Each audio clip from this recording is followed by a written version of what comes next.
네, 구원에 관해서 우리 오늘 세 번째 시간입니다. 아마 지난주에는 이용화 목사님 통해서 은혜로운 말씀, 우리 교회에 필요한 말씀을 주셨으리라고 믿습니다. 네, 구원에 관한 주제 말씀을 들어보겠습니다. 어, 자, 제목을 앞을 보시면서 우리 크게 한번 읽어보겠습니다. 시작. 구원이 필요한 마다들. 네, 구원에 관해서는 우리가 할 얘기가 참 많은데 오늘 다룰 주제도 굉장히 중요한 주제입니다. 그 누가복음 15장을 읽어보시면 아시겠지만 누가복음 전체에서도 가장 중요한 장이라고 할 수 있습니다. 어, 오늘은 이제 앞부분만 읽었는데 15장 1절부터 32절을 읽어보시면 세 가지 비유가 기록되어 있습니다. 어, 첫째는 잃어버린 양의 비유죠. 오늘 읽은 본문이고요. 두 번째가 잃어버린 은동전, 드라크마의 비유가 나오죠. 그 세 번째가 뭐죠? 잃어버린 아들의 비유죠. 이걸 탕자의 비유라고도 하고, 그 아마 복음서에서 가장 유명한 잘 알려진 예수님의 비유일 겁니다. 이 세 가지 비유, 예수님의 비유에는 공통점이 있죠. 어떤 공통점이 있습니까? 모두 그 뭔가를 잃어버렸다가 되찾는 거죠. 결국 구원에 관한 얘기입니다. 그러니까 구원이 무엇인지, 어떻게 구원받는지, 누구에게 구원이 필요한지 이런 얘기를 하는 겁니다. 자, 첫째 비유를 간략하게 한번 보겠습니다. 어떤 내용이었죠? 한 사람에게 양이 100마리 있었는데 그 중에 한 마리를 잃어버리죠. 어떻게 합니까? 그 사람이, 그 목자가 만사를 제쳐두고 그 양을 찾아 나서죠. 예, 많은 수고 끝에 그 양을 찾습니다. 되찾으면 어떻게 했죠? 자기 친구들과 이웃들을 불러다가 너무 기뻐서 그 기쁨을 함께 나누기 위해서 잔치를 벌이는 그런 얘기죠. 그 비유 끝에 예수님이 하신 말씀이 굉장히 중요합니다. 그 비유 끝에 이렇게 말씀하셨어요. 7절 우리 같이 한번 읽겠습니다. 시작. 내가 너희에게 이르노니 이와 같이 죄인 한 사람이 회개하면 하늘에서는 회개할 것이 없는 의인 99으로 말미암아 기뻐하는 것보다 더하리라. 자, 이 주인은 지금 자기 양 한 마리를 잃어버렸을 때 정말 간절히 양을 찾아다녔고 찾았죠. 어, 이게 뭘 나타냅니까? 결국 하나님께서 그 잃어버린 영혼 한 사람을 찾기 위해서 이렇게 애쓰고 수고하시고 예, 찾으신다는 얘기죠. 예, 찾을 때까지 간절히 찾아다닌다는 얘기입니다. 여러 경로를 통해서. 그래가지고 하나님이 한 영혼을 되찾으면 그 다음에 어떻게 하신다는 내용이죠? 한 영혼을 되찾는다. 한 영혼이 회개한다. 같은 얘기잖아요. 그렇게 되면 어, 누구에게 그것이 큰 기쁨이 된다 그랬죠? 하늘에서라고 표현을 했습니다. 그러니까 하나님 나라에서는 그러니까 하나님과 그러니까 하나님에 속한 모든 그 백성들 하늘에서는 무엇이 큰 기쁨이 된다고요? 한 사람이 회개한 것, 한 사람이 구원받는 것. 그것이 아마 그 이제 오늘식으로 말하면 이런 거죠. 이제 하나님 나라에서 검색 순위 1위에 오를 정도로 중요한 사건이 되는 겁니다. 아, 뭐 이지연이 회개하고 구원받았대. 그러면 이게 대서특필이 되면서 정말 너무나 중요한 이슈가 되고 그것으로 말미암아 하나님 나라의 백성들이 다 기뻐하는 거죠. 근데 이걸 우리가 어, 좀 이해를 할 필요가 있습니다. 이지연이란 한 사람이 구원받은 것, 뭐 저한테 제가 한 20살 무렵에 구원받았는데 어디 지역 신문에 났습니까? 그게 안 나죠? 예, 지방 신문에도 안 나옵니다. 그런 거는. 예, 사람 일반적인 세상 사람은 그런 거 관심이 없습니다. 그리고 기뻐하지도 않죠. 뭐 그냥 자기네끼리 무슨 뭐 교회에서 일어난 일인가 보다 하고 전혀 그냥 신경을 쓰지 않습니다. 그러나 하나님이 보실 때 한 사람이 구원받은 사건은 이만큼 중요하고 예, 이렇게 큰 기쁨이 된다는 얘기예요. 자, 그러니까 하나님과 하나님에 속한 백성들이 있고 세상 사람들이 있고 이 관점이 서로 너무나 다른 겁니다. 한쪽은 그렇게 기뻐하고 한쪽은 관심이 없죠. 무엇에 대해서요? 예. 한 영혼이 구원받은 것에 대해서 이렇게 관점이 다르다는 얘기입니다. 오늘 읽은 본문에서 보시면 누가 예수님께 나왔다 그랬죠? 누가 나왔다 그랬습니까? 예.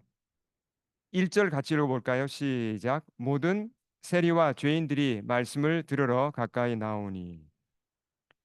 어, 이때 말씀한 그 죄인이라는 표현은 좀 넓은 의미인데요. 어, 그 당시 유대인 사회에서 죄인 취급을 받던 사람들을 얘기합니다. 여러 부류의 사람들이 죄인 취급을 받았죠. 예를 들면 여기 누가 나옵니까? 세리란 사람들은 죄인 취급을 받았습니다. 그 외에도 비슷한 다른 마태복음 본문을 보면 창녀들도 나옵니다. 창녀가 죄인 취급받는다는 건 쉽게 이해할 수 있죠. 근데 세리가 왜 죄인 취급받았죠? 세리가 하는 일이 뭐였습니까? 로마 정부가 이스라엘 사람들로부터 세금을 걷어가는데 고용된 사람들이 세리들이었잖아요. 그러니까 이스라엘 사람들은 굉장히 싫어했습니다. 세리, 저 아주 매국노들. 그리고 실제로 세리들이 윤리적으로 깨끗했습니까? 그렇지 않았습니다. 자기의 권력이 있으니까 권력을 가지고 세금을 100불을 받아야 되면 떻게 했죠? 한 150불을 받은 다음에 50불은 자기가 가졌습니다. 누가복음 3장에 나오는 얘기죠.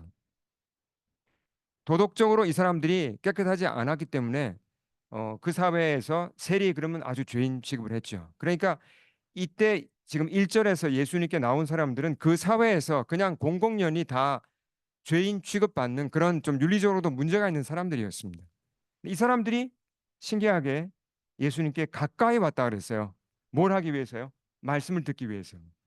자, 예수님이 사역을 시작하시면서 이렇게 외쳤잖아요. 회개하라 천국이 가까웠느니라. 근데 제일 먼저 회개한 사람이 누구죠? 말씀을 듣고 제일 먼저 회개한 그룹 사람들이 누구죠? 세리와 죄인들입니다. 세리와 창녀들이라고 마태복음 기록을 했습니다. 누가 끝까지 말씀을 거부하고 예수님을 거부하고 회개를 거부하죠? 바리새인들과 서기관들. 그러니까 유대교 지도자들은 끝까지 거부합니다.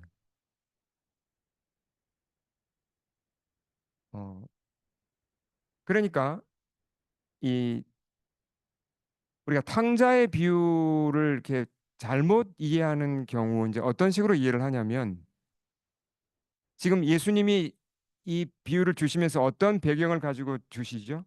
그러니까 세리와 죄인들이 다가왔는데 예수님이 영접하고 식사하고 그러니까 바리새인과 서기관들이 비난했잖아요. 아니, 저 예수란 사람은 어떻게 저렇게 죄인들과 함께 먹는가? 죄인들을 영접하는가? 예수님이 비유를 주십니다. 그 비유를 주신 목적이 뭐죠? 세리와 죄인과 같은 이런 윤리적으로 나쁜 사람들도 다 영접해야 된다. 그걸 가르치기 위해 주신 겁니까? 그게 아니라는 겁니다.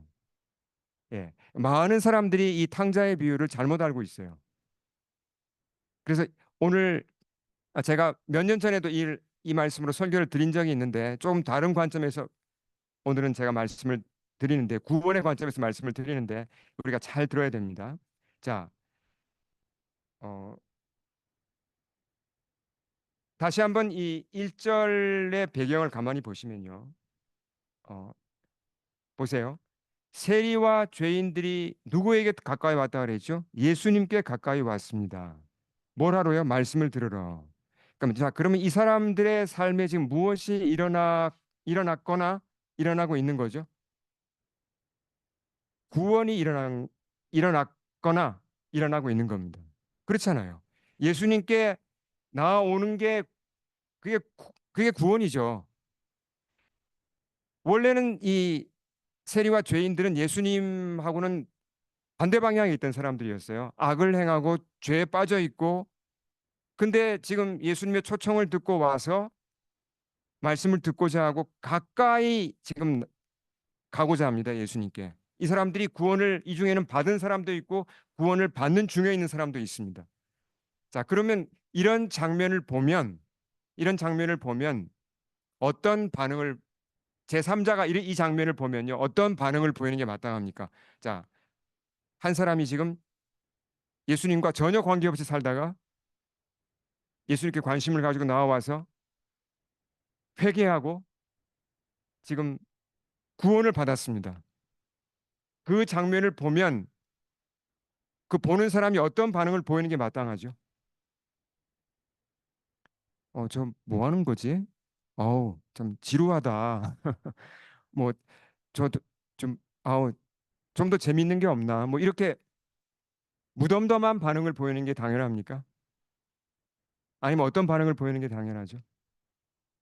그렇죠. 우리가 신자라면 그 장면을 보고 기뻐해야 합니다. 저 사람이 예수를 영접하고 구원을 받았구나. 그것보다 더 큰 기쁨이 어디 있습니까? 어떤 사람이 이렇게 회개하고 주님을 영접하고 구원받는 그런 것을 나누는 모임, 그런 것이 드러나는 모임에서 어, 함께 참여한 사람들은 그걸 기뻐하고 즐거워하고 깊은 관심을 가지고 들어주고 그게 마땅한 거죠. 근데 지금 바리새인과 세리들은 지금 어떻게 하고 있죠? 바리새인과 서기관들은 어떻게 하고 있죠? 유대인 지도자들은 어떻게 하고 있습니까? 그걸 비난하고 있습니다. 전혀 기쁨을 못 느껴요. 자, 그러니까 여러분 저를 잘 보시기 바랍니다. 만약에 여러분이 바리새인과 서기관 같은 반응을 보인다면 굉장히 심각한 문제를 가지고 계신 겁니다. 어떤 반응이요? 누군가가 구원을 받았고 자기 구원받은 것을 나누는 그런 것을 듣는 기회가 주어졌을 때 내가 관심을 안 보인다면, 내가 무덤덤한 반응을 보인다면 나는 뭔가가 잘못된 겁니다. 나는 구원받은 사람이 아닐 가능성이 굉장히 높습니다. 이해하시겠죠? 예수님 편에서 보면 이 바리새인들은 참 교만한 사람들이고 거만한 사람들이고 아주 불손하죠. 그렇지만 예수님은 이 사람들도 구원하기 원하십니다. 바리새인과 이 지금 유대인 리더들은 자기 스스로는 당연히 우리는 구원받았지. 나는 구원받았지. 나는 아브라함이 자손이야. 내가 구원 못 받으면 다른 사람 누가 구원을 받아 스스로 자기는 구원받았다고 생각을 하고 있었습니다. 그러나 실상은 어떻습니까? 이 사람들이 구원받았나요? 아니요. 거듭나지도 못했고 구원받지 못했습니다. 예수님이 그래서 이 바리새인과 그 부류의 사람들을 도와주고 정말 그들을 구원으로 인도하기 위해서 이어지는 세 번의 비유를 들려주신 거예요. 한 번이 아니라 세 번의 비유를 주십니다. 얼마나 간절하셨으면 그들을 설득해서 자기 문제를 깨닫고 구원으로 인도하기 위해서 세 번의 비유를 주신 거죠. 예. 교회 안에는 안타깝게도 오늘날 교회 안에는 이 바리새인과 같은 사람들이 정말 많이 있습니다. 이건 저의 이야기가 아니라 어, 오늘 본문을 기초로 그 유명한 황보 하나님이라는 책을 쓴 팀 켈러 목사님이 하신 말씀이에요. 그래서 우리가 더 귀를 기울이고 예수님의 이 비유를 들어봐야 합니다. 자, 세 번째 비유인 잃은 아들의 비유로 한번 들어가 보겠습니다. 워낙 유명한 말씀이고 많이 들으셨을 것이지만 우리가 모르는 부분이 굉장히 많아요. 자, 이 비유에 아들이 모두 몇 명 나오죠? 자, 대답을 좀 크게 해주시기 바랍니다. 아들이 2명 나오죠? 그러면 아버지는 두 아들 중에 몇 명을 잃었습니까? 한 명입니까? 두 명입니까? 두 명을 잃었습니다. 왜 두 명을 잃었죠? 한 명은 선우가 지금 둘이라고 이렇게 신호를 확실하게 했는데 그렇죠. 두 명이죠. 작은 아들은 대놓고 아버지를 떠났습니다. 잃은 거죠. 큰 아들은 안 떠났잖아요. 근데 왜 잃은 거예요? 몸은 안 떠났지만 마음은 떠난 지 오래된 사람이에요. 몸만 가까이 있었지 큰 아들은 아버지를 떠났습니다. 예, 두 아들을 다 잃은 거예요. 예.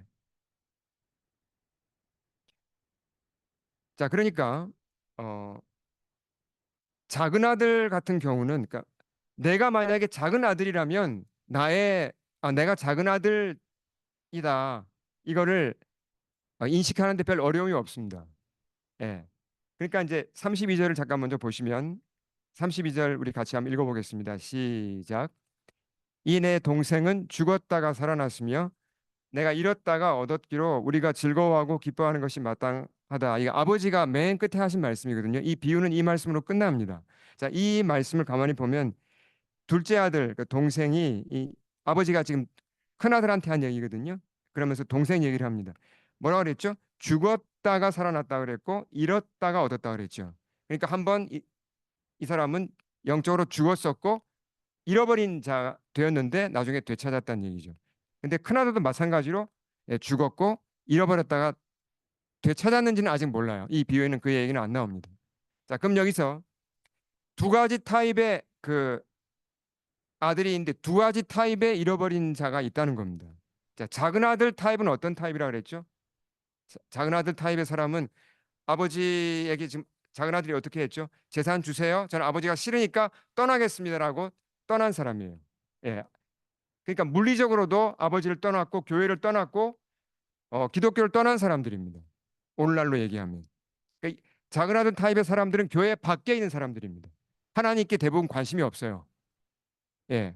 하나님 싫다고 하고 없다고 하고 거부하는 사람들입니다. 이런 사람들이 회개하고 돌아오면 되게 이 복잡한 그러니까 좀 심플합니다. 무슨 얘기냐면 이런 거죠. 작은 아들 타입의 사람들은 우선은 교회 밖에 있는 사람들한테 제가 이런 질문을 한다고 할 수 이제 가정을 해보죠. 어, 선생님 혹시 이 비유를 읽어보시면 당신이 작은 아들 타입입니까? 큰 아들 타입입니까? 그러면 자기가 작은 아들 타입이라는 것을 이제 인식하는데 아무런 어려움이 없어요. 왜냐하면 나 예수 안 믿습니다. 나 교회 안 다녀요. 저 관심 없어요. 누가 봐도 작은 아들 타입이죠. 근데 큰 아들 타입의 사람들은 이 헷갈려요. 그러니까 내가 큰 아들 타입이라고 깨닫기가 어렵단 말이죠. 큰 아들 타입의 사람들은 거의 대부분 교회 안에 있습니다. 교회 다녀요. 신앙생활 열심히 합니다. 바리새인과 서기관들과 마찬가지죠. 근데 스스로 저는 큰아들 타입의 사람입니다. 그러니까 어, 겉으로는 열심히 신앙생활 하지만 실제로 내적으로는 하나님을 모릅니다. 그렇게 스스로 인정하는 사람은 거의 없습니다. 내가 왜 큰아들 타입이야? 나는 신앙생활 잘하고 있어. 라고 보통 생각하죠. 그러니까 많은 사람들이 실제로는 큰아들처럼 살아가면서 자신이 큰아들 타입의 사람이란 걸 모르고 있다는 겁니다. 굉장히 위험한 거죠. 이것도 팀 켈러 목사님의 얘기입니다. 예. 그래서 오늘 설교를 들으시면서 중요한 건 뭐냐면 혹시 내가 큰아들 타입은 아닌가 이걸 돌아봐야 돼요. 100% 큰아들 타입의 사람도 있지만 이게 섞인 사람도 있어요. 부분적으로 내 속에 큰아들의 모습이 부분적으로 섞인 사람도 있다는 겁니다. 이걸 찾아내서 이걸 잘라내야 됩니다. 자,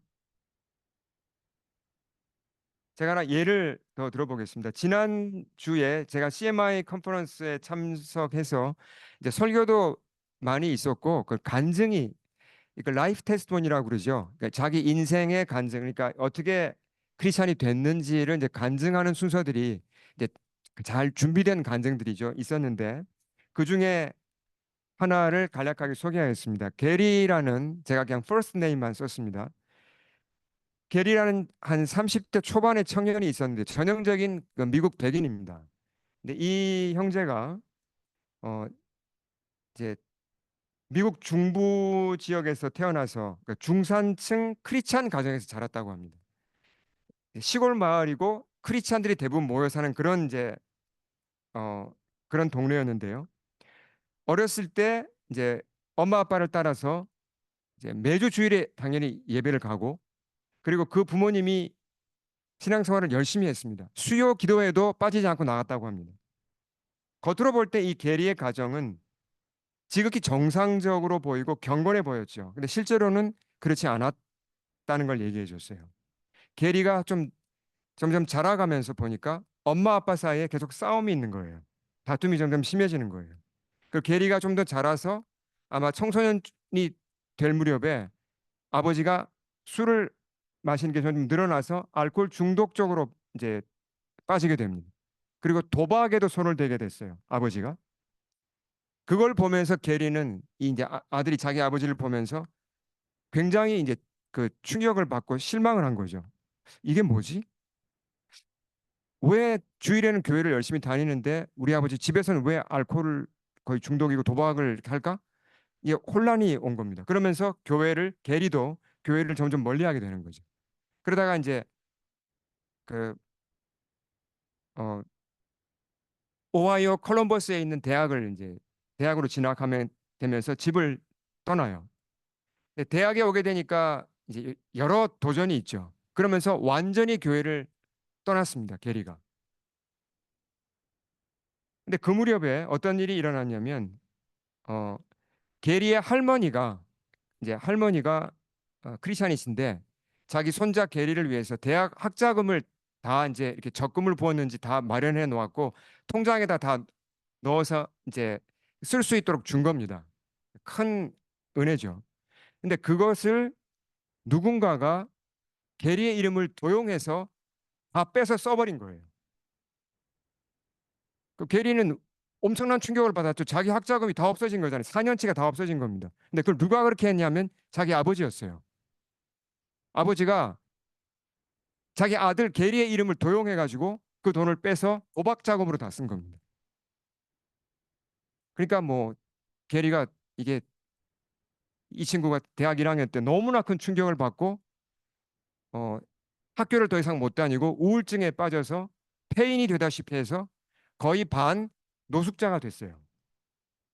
근데 아무도 돌봐주지 않았죠. 자기 아버지도 뭐 어머니도 다 그렇게 지금 병들어 있으니까. 그때 게리를 돌본 게 그 할머니였습니다. 학자금을 대주시고 했던 그 할머니가 신실한 크리스찬이셨는데 그 손자를 자기 집으로 데리고 가서 케어해주고 기도해주고 교회 데리고 가고 그렇게 케어해주면서 그 손자를 살린 거예요.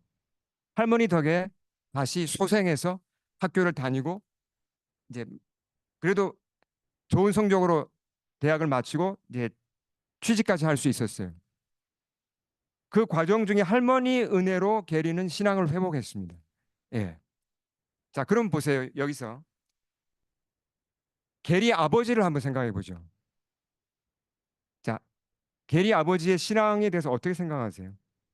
매주일 예배를 잘 나갔잖아요. 수요 기도회까지 나갔잖아요. 근데 왜 이 사람이 어느 날 알코올 중독에 도박 중독까지 빠졌죠? 어떻게 자기 아들의 학자금까지 다 그렇게 뺏어 썼죠? 어떻게 된 겁니까? 이 아버지야말로 오늘 본문에 나오는 큰아들 타입의 사람이었던 겁니다. 겉으로는 신앙생활을 했지만 실제로는 하나님을 몰랐던 겁니다. 실제로는 구원을 받지 못한 사람이었어요. 그냥 종교적으로만 교회를 다녔던 거죠. 그렇게 큰아들 타입으로 오래 지나잖아요. 그러면 어떤 위험이 있을 수 있다는 얘기입니까? 이 게리의 아버지처럼 될 수 있습니다.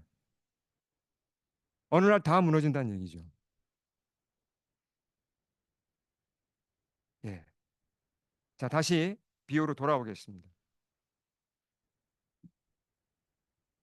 어, 사실 형제 자매, 친형제 자매는 굉장히 가까운 사이입니다. 저 같은 경우도 여동생이 하나 있는데 정말 이제 어, 제가 나이가 들어갈수록 그러니까 이 친형제 자매가 얼마나 소중한지를 더 요즘 이제 더 알게 돼요.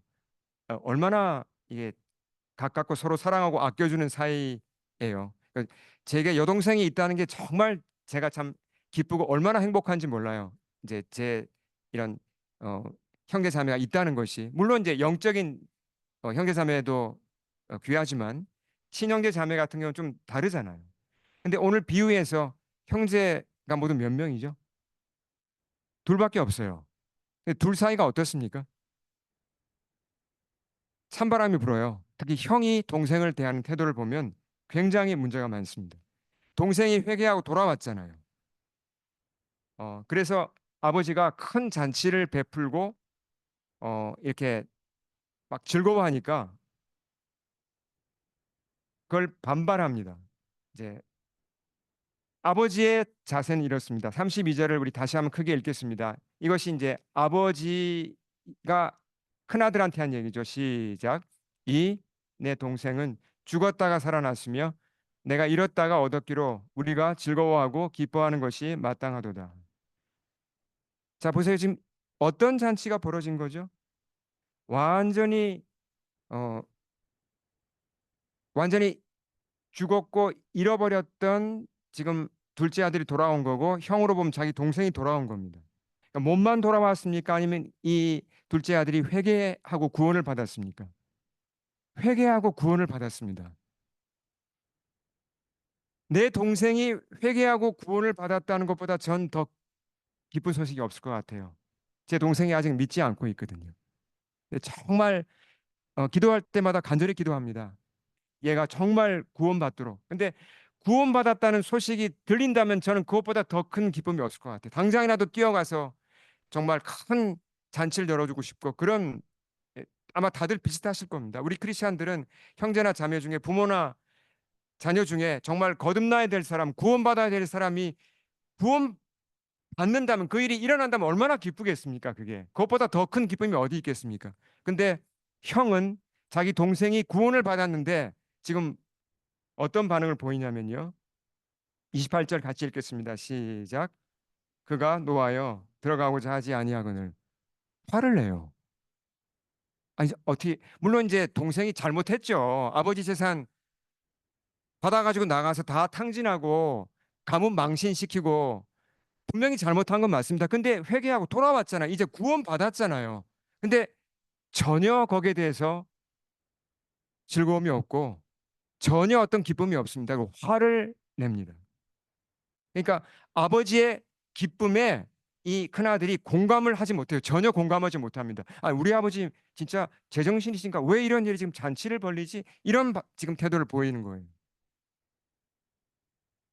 아버지의 종들도 이 잔치에 다 참여하고 함께 즐거워합니다. 그러니까 하나님 아버지와 그 백성들이 함께 지금 뭘 기뻐하고 있는 거예요? 한 사람이 구원받은 걸 기뻐하고 있잖아요. 하늘에서는 한 사람이 회개하고 돌아오면 떻게 한다 그랬습니까? 예수님이 앞에 말씀에 더 그것보다 더 큰 기쁨이 없다 그랬잖아요. 큰 기쁨이 된다 그랬잖아요. 바로 이런 지금 비유에서 똑같은 얘기가 나오는 거죠. 아버지와 종들이 다 지금 기뻐하고 있습니다.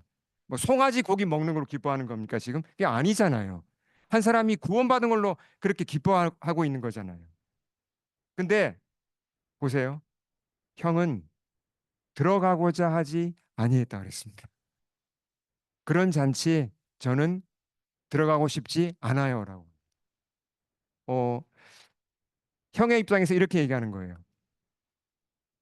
어, 저는 다른 자리에는 들어가겠지만 뭐 그런 거 구원 얘기하는 자리, 뭐 구원받은 거 서로 나누는 자리. 저는 그런 자리에 들어가면 전 불편해요. 저는 그냥 일상적인 얘기하고 싶어요.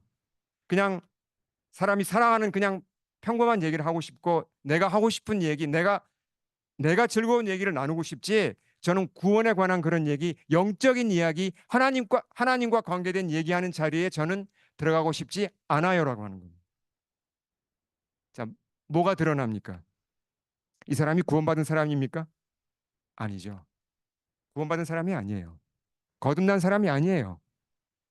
거듭나지 않은 사람은 이렇게 구원에 관해서 얘기하는 자리, 하나님에 대해서 얘기하는 자리, 뭔가 하나님 안에서 회복된 거 얘기하는 자리, 회개한 거 얘기하는 자리에 들어가는 거 별로 안 좋아합니다. 부담스러워해요.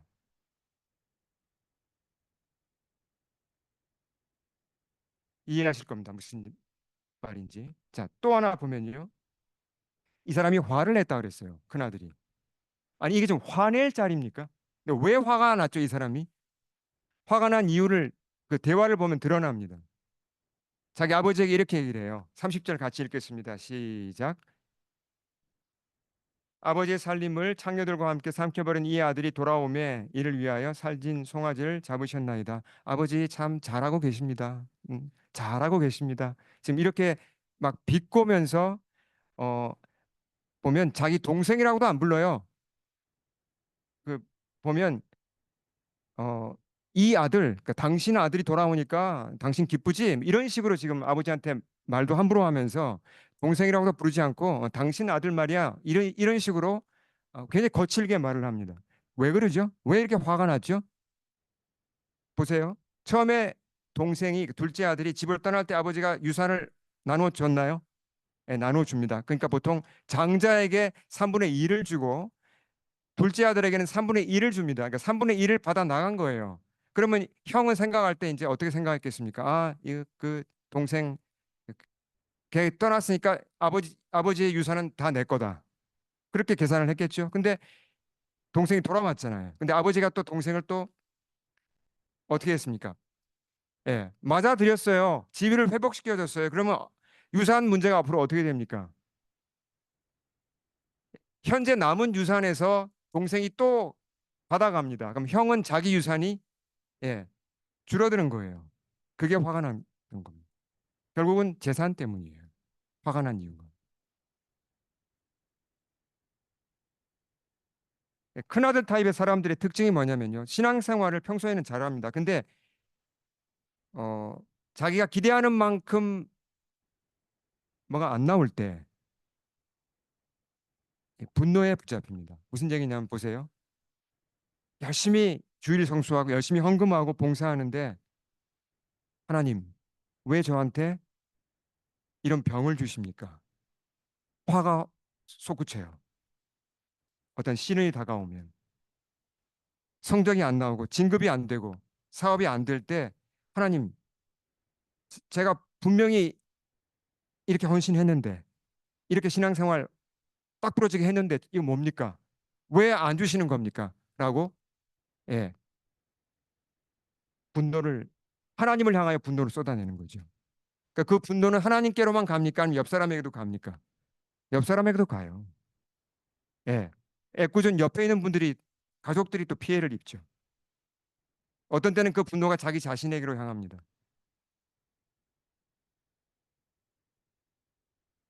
어, 자, 처음 말씀드렸지만 둘째 아들 타입의 사람은 쉽게 구별이 됩니다. 교회 밖에 있으니까요. 근데 이 큰아들 타입의 사람은 이게 구별하기가 참 어려운 경우가 많아요. 필립 얀시라는 작가의 책을 읽어보신 분 혹시 계십니까? 필립 얀시. 예. 제가 다음 기회에 한 번 더 소개를 해드릴 아주 귀한 이제 작가인데요. 필립 얀시 같은 분도 아주 그 어, 빼어난 책을 많이 쓰신 이제 그런 크리스찬 작가인데요. 이분이 어린 시절에 다닌 교회가 굉장히 율법적인 교회였습니다. 그러니까 주일 성수 해라 안 하면 어떻게 된다. 뭐 헌금을 뭐 11조를 안 지키면 또 뭐 어떻게 된다. 지켜야 될 게 아주 많고 그걸 다 지키면 박수 받고 목사님한테 칭찬받고 그리고 뭔가 또 지위도 올라가고 그러니까 굉장히 그 율법적인 그런 교회를 다녔어요. 그러면서 이제 일종의 영적 학대를 당한 거죠. 그 교회에 있던 사람들이 필립 얀시의 얘기입니다. 필립 얀시가 볼 때 그 자기가 다닌 교회에 있던 사람들은 그런 율법적인 지식만 많이 늘어나는 거예요. 바리새인들처럼. 그래서 시간이 흘러도 거듭나지 못했고 구원받지 못했습니다. 그냥 계속 여러 가지 지켜야 할 거 그리고 지켜야 할 것만 계속 늘어놓고 사람들 비판하고 정죄하고 어떤 그런 식의 삶을 살았던 거죠. 그러니까 우리가 어, 주변을 돌아보시면 건강하지 못한 그런 교회들이 있고 건강하지 못한 그런 단체들이 있습니다. 그런데 그런 교회나 그런 단체에 다니면서 자기는 열심히 신앙생활을 한다고 하지만 사실은 큰아들 타입으로 그냥 큰아들처럼 그렇게 수십 년을 보낼 수도 있다는 겁니다. 구원 당연히 못 받은 거죠. 예. 자, 조금 더 살펴보겠습니다. 그- 계속 큰아들 타입의 지금 사람을 살펴봅니다. 어, 29절 같이 한번 큰 소리로 읽겠습니다. 시작.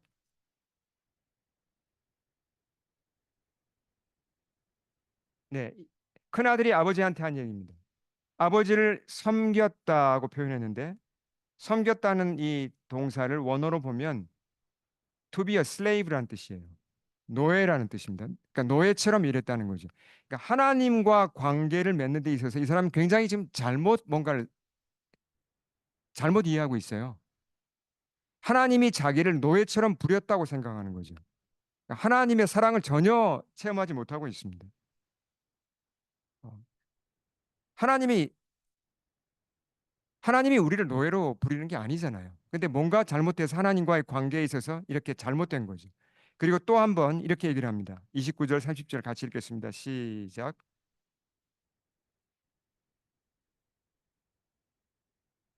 아버지의 살림을 창녀들과 함께 삼켜버린 이 아들이 돌아오매 이를 위하여 살진 송아지를 잡으셨나이다.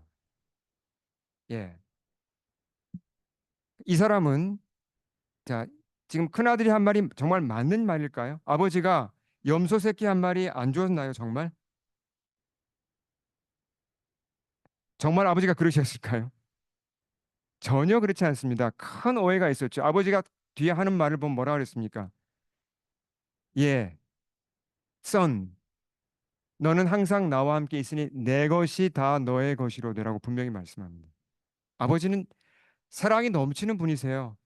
근데 이 큰아들은 아버지를 그러니까 한마디로 말하면 아버지와 관계가 맺혀 있지 않았던 겁니다. 어, 아버지를 몰랐던 거죠. 뭔가 자기가 목적한 바를 이루어내고 얻어내기 위해서 하나님을 이용하는 사람들이 결국은 큰아들 타입의 사람들이죠. 그러니까 왜 신앙생활을 열심히 하는가, 교회를 열심히 다니는가, 가장 중요한 목적이 그 마음속에 감춰져 있죠. 그게 뭐죠? 내가 원하는 걸 얻는 겁니다. 하나님, 제가 이렇게 열심히 신앙생활을 하니까 주님 최소한 이건 주셔야죠. 그게 건강일 수도 있고 승진일 수도 있고 뭐 어떤 합격일 수도 있고 뭔가 내가 바라는 게 있지 않습니까? 그걸 얻기 위해서 하나님께 내가 잘 보이는 거예요. 그러다 보니까 하나님을 잘못 알았고 하나님에 대해서 하나님과 인격적 관계가 전혀 맺히지 않았던 겁니다. 자, 끝으로 정리를 해보겠습니다. 만약에 제가 아버지라면, 제가 이 비유 속에 나오는 아버지라면 큰아들이 이런 식으로 방금 계속 지금 따지고 지금 아버지한테 이런 식으로 거칠게 대한다면 저 같으면 굉장히 기분이 나쁠 것 같아요. 아니 내가 지금까지 널 이렇게 열심히 다 주고 헌신적으로 널 키웠는데 뭐 네가 나를 그런 식으로 대? 하면서 좀 혼이라도 내고 좀 뭔가 좀 이렇게 처벌을 해야 될 것 같은데 아버지의 태도를 보면 너무 부드러워요. 보세요. 지금 보면 예, 너는 항상 나와 함께 있으니 내 것이 다 너의 것이지 않니? 큰아들 타입의 사람들을 하나님이 어떻게 다루시는지가 여기서 드러나요. 어, 하나님은 정죄하지 않으십니다. 다그치지 않아요. 기다려 주십니다. 그리고 사랑으로 다가가세요. 보세요. 예수님이 세리와 죄인들을 영접했을 때 누가 그걸 비난했습니까? 바리새인들이 비난했습니다. 예수님 편에서 얼마나 기분이 나쁠 수 있습니까? 아니, 구원받은 걸 보고 당신 바리새인들은 왜 그걸 함께 기뻐하지 못하고 왜 비난하냐고 당신들 제정신이야라고 한마디 세게 해줄 수도 있잖아요. 근데 예수님이 어떻게 하셨죠? 한마디도 꾸짖지 않고 어떻게 하셨죠? 세 번이나 그들을 향하여 비유를 들려주셨어요. 한 번의 비유로 못 깨달을까 봐 세 번의 비유가 이어서 그들에게 주어집니다. 그렇게 사랑으로 끝까지 그들의 마음문을 두드리시고 그들이 자신의 문제를 깨닫고 하나님의 사랑을 깨닫고 정말 진정한 구원을 받도록 이끄시는 거죠. 우리 함께 기도하겠습니다. 우리 선포된 말씀 앞에 엎드리겠습니다.